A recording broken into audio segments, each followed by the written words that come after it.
Estelle Guérézinck, je travaille au Crédit Coopératif et je travaille dans la finance solidaire et à impact. Je m'appelle Christophe Groulez, j'ai fait cette formation en tant que responsable des risques d'une filiale de BNP Paribas qui finance les professionnels sur tous les secteurs d'activité. Je m'appelle Didier Murtas, j'ai un parcours de plus de 20 ans en finance, au cours duquel j'ai accompagné les entreprises multinationales dans les transformations, dans les conformités, dans leur enjeu de conformité et dans leur réorganisation. Actuellement, je travaille pour un groupe américain qui a acquis un groupe français. Je travaille particulièrement dans l'amélioration des processus dans les reporting financiers.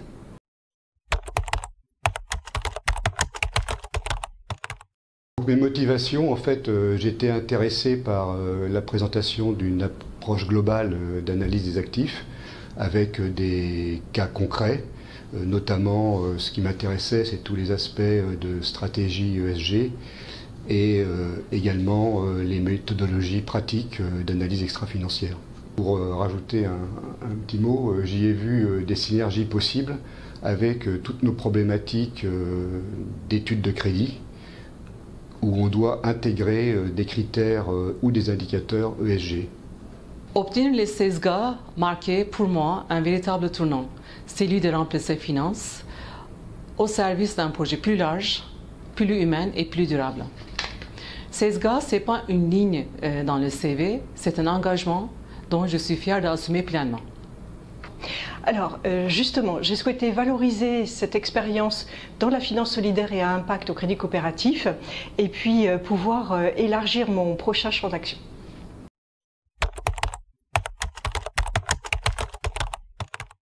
La certification couvre notamment la mise en œuvre opérationnelle de CSRD et cela m'a permis de comprendre mieux les enjeux ESG avec les attentes réglementaires ainsi les stratégies d'entreprise et la gouvernance.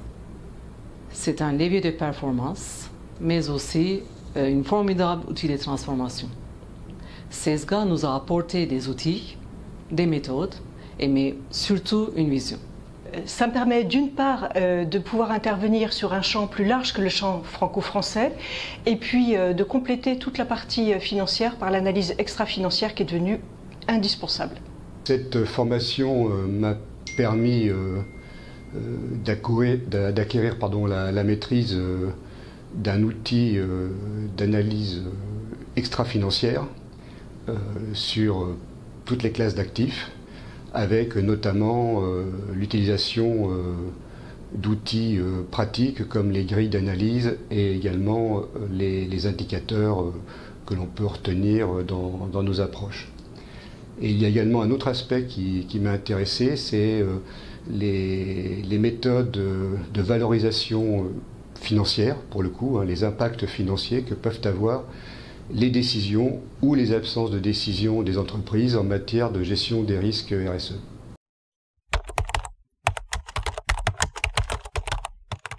Alors il y a deux choses qui m'ont particulièrement plu. L'un c'est le support, le guide que j'ai trouvé succinct, clair, très synthétique et qui permet vraiment un ancrage solide aujourd'hui alors qu'on est dans un monde où tout bouge. La deuxième chose c'est la préparation en présentiel. J'ai trouvé très important les conseils de méthodologie. D'abord. Ensuite, les conseils, notamment pour gagner du temps, puisqu'au niveau de l'examen, le temps est très précieux. Et la troisième chose, c'est l'entraînement aux exercices d'analyse extra-financière et comment s'y prendre et travailler également sur les annales. Et je crois que ça a été un facteur clé pour réussir ce certificat. Je tiens à remercier aux membres de l'équipe de SWAF pour sa disponibilité, pour sa bienveillance et tout au long en fait, de parcours, en fait, leur bienveillance. Savoir qu'on peut compter sur les membres d'équipe de SWAF à chaque étape qui fait vraiment la différence. Donc merci beaucoup. Écoutez, c'est une formation qui apporte des connaissances académiques et réglementaires, comme beaucoup d'autres formations, mais en plus, je trouve qu'elle a un aspect extrêmement utile en fournissant des outils d'analyse concrets pour l'analyse extra-financière des entreprises et notamment elle permet de faire pas mal d'études de cas sur des entreprises de tout secteur d'activité, de toute région, et c'est vraiment très enrichissant. Voilà, au-delà de ça, elle a également une approche internationale, un module international qui est extrêmement enrichissant parce qu'il permet d'avoir une vision des enjeux du développement durable dans toutes les régions du monde.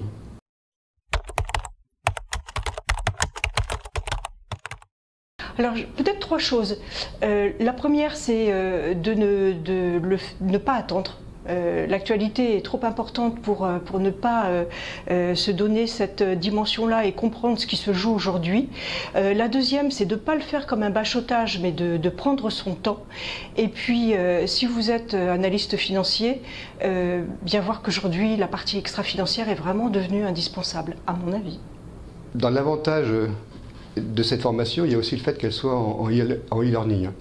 Donc c'est un avantage parce que ça donne de la souplesse. Après, il faut être maître de son temps. Donc, dans les conseils que je pourrais donner, c'est tout d'abord ne pas sous-estimer le temps d'investissement que l'on doit y consacrer. La formation indique une moyenne de 120 heures. Je pense que c'est une bonne approche, mais il faut vraiment y consacrer le temps nécessaire pour maîtriser l'ensemble des sujets. Un travail régulier me paraît nécessaire.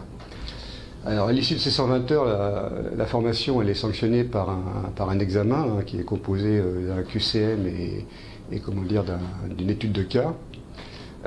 Dans ce cadre-là, je conseillerais de profiter de la documentation qui est fournie en quiz et en étude de cas pour les faire vraiment tous avant l'examen, plusieurs fois si nécessaire, afin de vraiment maîtriser l'ensemble des sujets.